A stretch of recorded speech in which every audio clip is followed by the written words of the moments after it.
Hello, everybody, and welcome to Charts with Dan. We are talking about Tom and Jerry, the kings of the box office. I've got to be honest, I never thought cartoon characters that were dated when I was a kid would be seen as an exceptional box office performance. Does it indicate that perhaps the box office is ready to awaken from this slumber? We'll break down the opening weekend, and we will talk about another major studio that has cut the theatrical window, though not quite as drastically as some other ones, with some major blockbusters that are coming down the pike. We'll talk about that as well. But first, let's look at the top five. And as I mentioned, Tom and Jerry is the number one film in the land, and they kept upping the estimate for this. At first they said it was going to open at just over 12 million, and then it was somewhere in the 13, and the final estimates coming in were at $14.1 million. That means there was better than expected turnout for this film. We've seen with family films. Look at number 2, still The Croods: A New Age in week 14, still the number 2 film. Family Fare has done well at the box office, and we see now that Tom and Jerry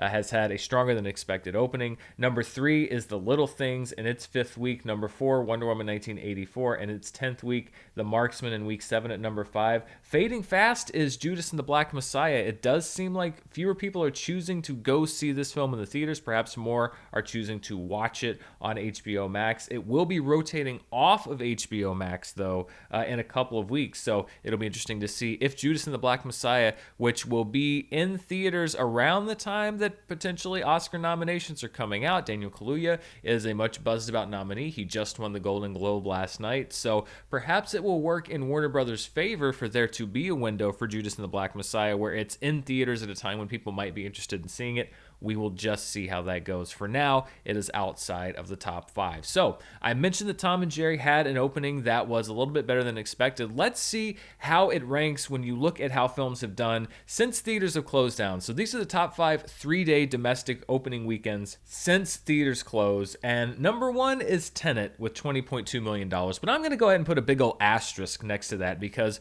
if you'll remember, we talked about this last summer and a couple of other times when it opened. That opening weekend number for Tenet is actually inclusive of a previous opening weekend in Canada and almost an entire week's worth of exclusive sneak preview days, all rolled into one number. And that's because Warner Brothers is choosing which numbers to report. They chose to roll almost a week's worth of grosses into its opening weekend number for Tenet. This is why I say I don't like the fact that studios get to pick and choose which numbers they're reporting right now, because historically the record books show that Tenet has had the best opening weekend since theaters closed down almost exactly a year ago, or a couple weeks out from that. But in reality, that number should probably belong to Wonder Woman 1984, almost definitely actually belong to Wonder Woman 1984 at $16.7 million. But there you see Tom and Jerry, according to the records, the third best opening for any film since theaters have closed down. Now that is 1, 2, 3 Warner Brothers films right there. That's because they've largely been the studio that's putting out the most movies. The Croods: A New Age at $9.7 million. But the legs on that movie, we talk about legs, the legs on that movie have been great. It's made well over $50 million at this point. And then at number 5, remember the New Mutants? We were counting down to it for many, many weeks across 2 different jobs for me. It's still there at number 5 for right now, the 5th highest opening for any movie since theaters closed. It's crazy to think about the fact that I was going back at all of the different anniversaries and stuff, where a year out from the Invisible Man opening, the Invisible Man opened this past weekend a year ago. We're only, I think, 2 weeks away from when theaters just abruptly closed. It's hard to believe it's only been a year, but this time last year, we were still only vaguely talking about the concept of box office being depressed by the idea of something happening with everything that we'd been hearing about happening in China and at that point elsewhere around the world. We are now coming up on 1 calendar year since theaters were closed, but it does look like we're seeing more and more life signs. More and more things are bubbling up to the top, and it's kind of ironic that Tom and Jerry had such a strong opening, because there was another big story last week from Paramount. Paramount is launching their own new streaming service, because everybody's got to have one. I was going to say I've got one coming out soon, but I've kind of been down that road. It was mixed results. But let's look at Paramount Plus. This is the new streaming service from Paramount, and they made a big splash by announcing that they will be running Mission Impossible 7 and A Quiet Place Part 2 45 days after the theatrical run begins. Generally, the theatrical window, the traditional theatrical window, is 90 days. Paramount and Paramount Plus are cutting that in half. Now, that is more generous. Obviously, Warner Media is observing no exclusive theatrical window as of right now for any of their 2021 releases. They are all day and date in theaters and on their streaming service. We've also had Universal, which has cut a deal for a 17-day theatrical window, or up to 31 days, depending on how big the movie opens. So, of all the studios that have cut that window down, Paramount is being the most generous to theater owners, but we are seeing another sign here of a studio saying we want to get this direct to consumer as soon as possible. Now, the head of Paramount also says that they do believe in the theatrical experience and that people are going to return. One thing worth noting, number one, the first film that does this actually will be neither Mission Impossible or Quiet Place Part 2. It's going to be Paw Patrol, which comes out in August. That's the third movie that they announced will do this. So the first Paramount film that will actually have that shortened theatrical run is the Paw Patrol movie, followed by A Quiet Place Part 2 and Mission Impossible 7. Both autumn releases, both releases well into 2021. So should things revive, should things get much, much, much better, and I certainly hope that's the case, I think Paramount's also giving themselves a little runway to adjust if need be. Maybe they just want to kind of dip their toe in. We'll see how that works. But more motion on the theatrical window being closed. Is this going to be the new norm? Are you going to see something like a 45-day window instead of a 90-day window? We don't know because we are still in the middle of all this. I think sitting here a year from today, unless something goes drastically wrong, we're really going to be able to see what the lasting effects of all these different experiments are. Day and date, 45 days, 31 days, 17 days. Nobody really knows. Let's look at the schedule coming up, though, to see what we're looking at. We've looked at this a little bit before, but it's actually starting to kind of firm up a little bit more. This Friday, we've got Raya and the Last Dragon, which is going to be available in theaters and also on the Disney Plus Premiere access. So you're going to have to pay $30 to watch the movie. It's not going to be like Soul. It's going to be like Mulan. By the way, if you want to know what I thought of the movie, I put out a review of it this morning when the embargo dropped. You can click on the little card there and check that out. Then we've got Nobody with Bob Odenkirk, the Bob Odenkirk action movie, and I love that phrase. It actually moved its release up by a little bit to March 26th. That right now from Universal is a theatrical release, although keep in mind, if it opens below $50 million, which it is almost sure to do, then it has a shortened window of 17 days before it can be out on premium video on demand. So you'll actually, if you're looking forward to Nobody, you may get to see it earlier than you expected from Universal. Then Mara's very excited about that movie. Then on March 31st, Godzilla vs. Kong, which is also going to be available on HBO Max. April 16th, Mortal Kombat, the bloody R-rated Mortal Kombat, which is also going to be available on HBO Max. As of now, Black Widow is set for May 7th. There's lots of rumblings that we may hear in a week or two if that's going to still happen. My money would be probably not, but as of right now, Black Widow is set for May 7th. Free Guy and Spiral from the Book of Saw on May 21st. Cruella on May 28th from Disney. That was another movie that there was heavy rumors that it might be made available on Disney Plus as well. Right now, no plans for that. Fast and Furious 9 on May 28th. A lot of rumors that that movie is going to be moving. Then on June 4th, The Conjuring, The Devil Made Me Do It, which will be available on HBO Max. Peter Rabbit 2, The Runaway on June 11th. And on June 18th, both Luca, the new Pixar movie, and In the Heights, which is also part of the HBO Max deal, are scheduled to open. So we are getting closer to some of these movies coming out. Some of them are moving dates, but they're moving earlier and not later. We are seeing films in theaters. We're starting to see some grosses pick up. It's you know, it's been such a long road that I almost don't want to jinx it by saying that we seem to be turning a corner, but a less cautious version of me would say that we seem to be turning a corner. There's a lot to happen in between now and then. It certainly seems like progress, very positive progress, is being made as far as vaccines being available and numbers of people getting vaccinated, as far as cases and case rates and everything like that. But the next few weeks are going to be huge, and I'm very, very curious to see what Disney does. Do they play it safe and go ahead and move Black Widow, or do they say, you know what, we're going to roll the dice here. We're going to invest in the possibility that in 2 months things are going to be substantially better, and we're going to stick with Black Widow. Also worth noting, It is rumored, as I mentioned last week, we know that theaters are reopening in New York City at a limited capacity this weekend in time for Raya and the Last Dragon.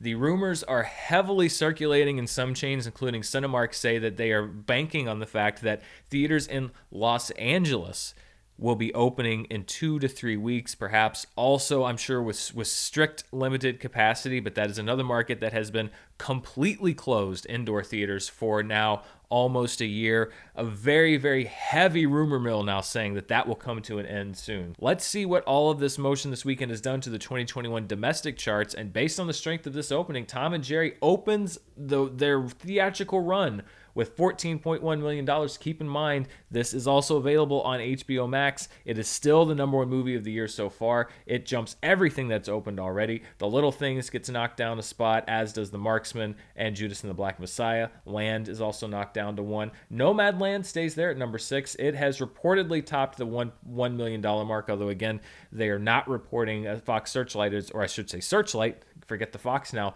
is not reporting numbers for that one. Our Friend drops 2 spots there at number 7. The Mauritanian at number 8. Jodie Foster just won a Golden Globe last night for that film. The Emperor's New Groove, the re-release, drops down 1 to number 9. Willy's Wonderland stays at number 10, and Supernova has dropped out of the top 10 for 2021. Let's look at what's going on worldwide, and it is still dominated, of course, by the Chinese box office. The little stirrings that we're seeing here in the United States and around North America have nothing on what's been happening over in China. The comedy Hi Mom has now tapped $750 million. $751 million, followed closely by Detective Chinatown 3 with $669 million. A Writer's Odyssey and Boonie Bears both stay in the same spot. The film Endgame jumps up 1 spot to number 5. New Gods Neja Reborn drops down to number 6. Then The Yin Yang Master at number 7. Tom and Jerry opened in international markets apart from the United States, North America, and Canada, I should say,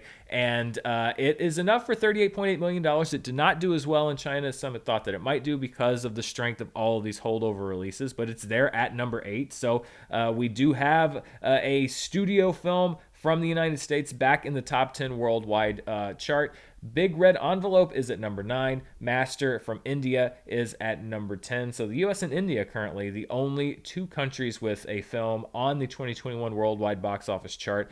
It was announced that Godzilla vs. Kong will be opening in China 5 days ahead of its premiere here theatrically and on HBO Max on the 31st at the end of this month. Both Godzilla King of the Monsters and Kong Skull Island did better in China than they did in the US and Canada. So there are some expectations that you're going to see that film on this worldwide chart because many think that this is going to do well internationally. Given the Tom and Jerry numbers, unless we start backsliding here, I think it's safe to say that we may see an opening north of what we've seen here. That could be a big watershed moment for how many people feel like it's safe to go out to the theaters, especially, as I mentioned, if vaccinations continue to increase, more and more people have confidence that they can return and more theater chains have confidence that they can reopen. We don't know yet, but there, again, is a lot of motion where we've been kind of stuck in the ice for a very long time. Let's look at what people were watching 30 years ago when you didn't quite have to worry about as much when you went to the box office. And The Silence of the Lambs was the #1 film in its 3rd week with $10.6 million.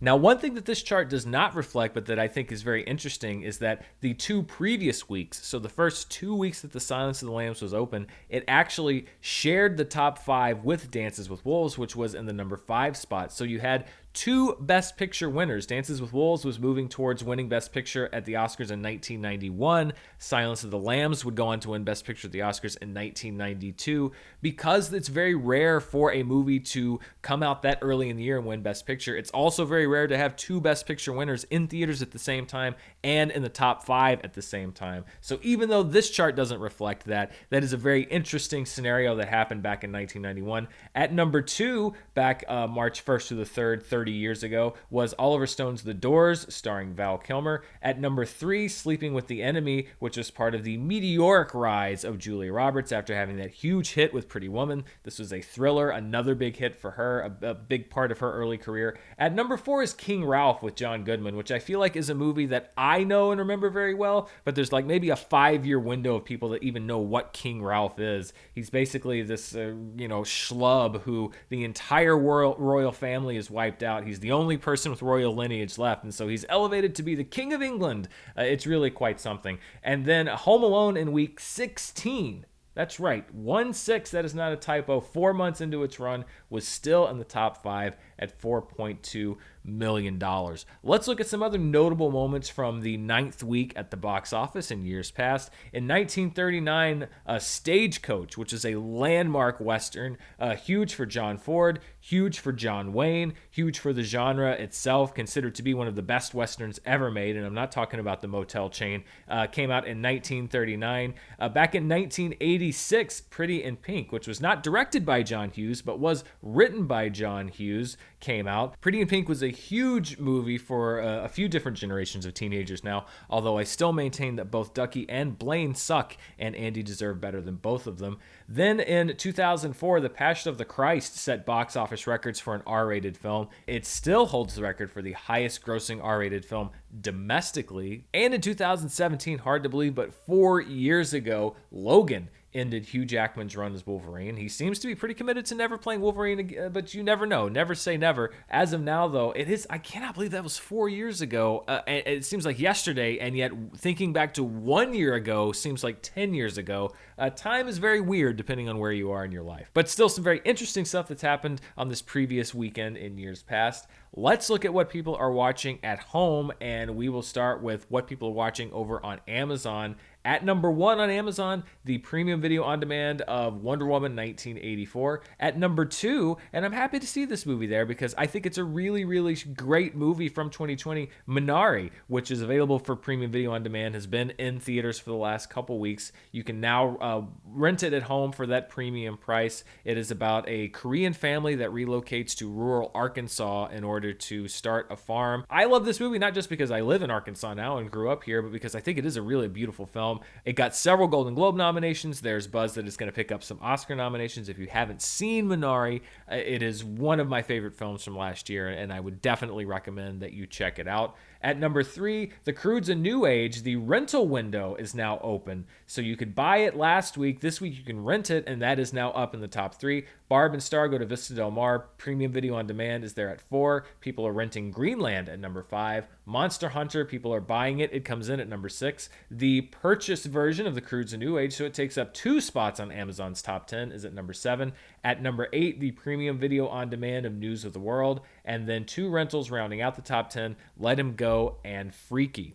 Let's see what people are watching over on iTunes. And much like last week, Wonder Woman 1984 is not in the top 10 for iTunes. You have a few other films. The Croods: A New Age is number 1, the buy-rent window. Keep in mind that iTunes tracks things a little differently. Amazon will break it out by whether people are buying or renting. We don't have that data from iTunes, so we just know that people are doing one or the other. Greenland, the buy-rent window is open at number 2. Wrong Turn is the number 3 film. That is not the 2003 movie that spawned a series starring Eliza Dushku, but it is a remake of the movie that spawned a series less than 20 years later. This is the stage where I am in my life. We're not even making a whole lot of new slasher movies. We're just remaking the ones that I remember from when I was a legal adult. It's fun getting older. You should try it sometime. At number 4, Monster Hunter, the purchase version. At number 5, the premium video on demand of Minari. So some people on their Apple devices also watching that film. Silk Road at number 6. Tenet at 7. The Swordsman at number 8. Let Him Go at number 9. And then Barb and Star go to Vista Del Mar at number 10. And then let's wrap up with what people are watching on Netflix. Now, at the beginning of the year, I revised my chart. I was just showing what movies people were watching on Netflix. I switched that to what people are watching generally on Netflix. And I like doing it that way, but I saw some people saying like, well, I also kind of miss seeing what movies specifically people were watching. So you know what? We're going to do both. Why not? Double the charts, same price. So first of all, let's look at what people are watching on Netflix in general here in the US. At number 1 is a Netflix series called Ginny and Georgia. There was a clip from this show making the rounds on social media this weekend that was just hilariously terrible. I can't tell you anything else about the show, but that clip was really quite something. It's there at number 1. Bigfoot Family, a Netflix original animated film, is there at 2. I Care a Lot. Rosamund Pike won a Golden Globe for this movie last night, co-starring Peter Dinklage, at number 3. Then Age of Samurai, which is a Netflix original series, at 4. Behind Her Eyes, the Netflix series, at number 5. iCarly and Good Girls, 2 series that are not from Netflix, at 6 and 7. Then a new entry, a Netflix series called Canine Intervention, at number 8. The Netflix series Firefly Lane is at number 9. And then Coco Melon, which has been hanging around. The kids love this Coco Melon, is there at 10. And as requested, we are going to also look at the top 10 movies specifically that people are watching on Netflix. Only 2 that were on the top 10. Bigfoot Family at number 1 and I Care a Lot at number 2, both Netflix originals. At number 3 is The Girl on the Train, and I wonder if there's some brand confusion or maybe people are just interested because this is not the Emily Blunt version. This is actually an Indian remake of The Girl on the Train, which is released as a Netflix original. That's there at number 3. Perhaps people are just looking to see what the version of this film from a different country is like. The Conjuring 2 and The Secret Life of Pets 2 at 4 and 5. The original Conjuring film is there at number 6. War Dogs at number 7. The Netflix original film We Can Be Heroes is at number 8. The Croods is at number 9. And then at number 10, the third film in the To All the Boys series, which not only fell out of the overall Netflix top 10, but is also almost out of the top 10 Netflix movies. So perhaps this was the right time to end that franchise because it doesn't quite seem to have the staying power as the first 2 films in the series. Luckily, it's all funny money. It's Netflix. The money just goes into a blender and they make whatever they want. I don't know how it works, but I'm not a mathematician nor am I an economist. And that pretty much wraps up our look at the box office for this weekend. Join us next week. We will continue to track Tom and Jerry. We will also see what happens with Raya and the Last Dragon. It is opening in a lot of theaters. It is somewhat expensive to watch at home. The family movies have done well. Is Disney going to get a box office hit with Raya and the Last Dragon here in the United States? It is also opening in China this weekend. Are we going to see a big number there? Is this going to be the first post-pandemic hit for Disney? We'll be tracking the numbers right here and reporting on everything that we know about. Thank you so much for watching. If you want to see even more of what I'm up to, you can check me out on Patreon at patreon.com/Dan Murrell. It's a new month. We're starting everything all over again. We'd love to have you be a part of it. Also, don't forget my podcast, All My Movies. It airs every Wednesday on the Schmodown Entertainment Network. You can also get it as an audio podcast on Stitcher, Spotify, Apple, wherever you like to get your podcasts. And of course, thank you for coming here to watch Charts with Dan. And pardon our dust, we're doing a little renovation here in the studio, so you may see some shelves popping up and disappearing. We just like to always kind of constantly improve and work things around and make it the best it can be. So thank you for your patience here. Also, there's a lot of stuff coming up this week. I haven't seen Tom and Jerry. If I get a chance, then I may review that for the channel this week. Coming to America is hitting Amazon. And we have the season finale of WandaVision. Also, just a quick plug, I have a live Schmodown match this Friday night, a number 1 contenders match in the singles division against Jeff Snyder, who is somebody who I have never played. We both have very long Schmodown careers, have never played each other. So I'm also preparing for that. Lots going on this week. I'd love to have you be a part of some or all of it. Thanks so much for watching, and I'll see you next time.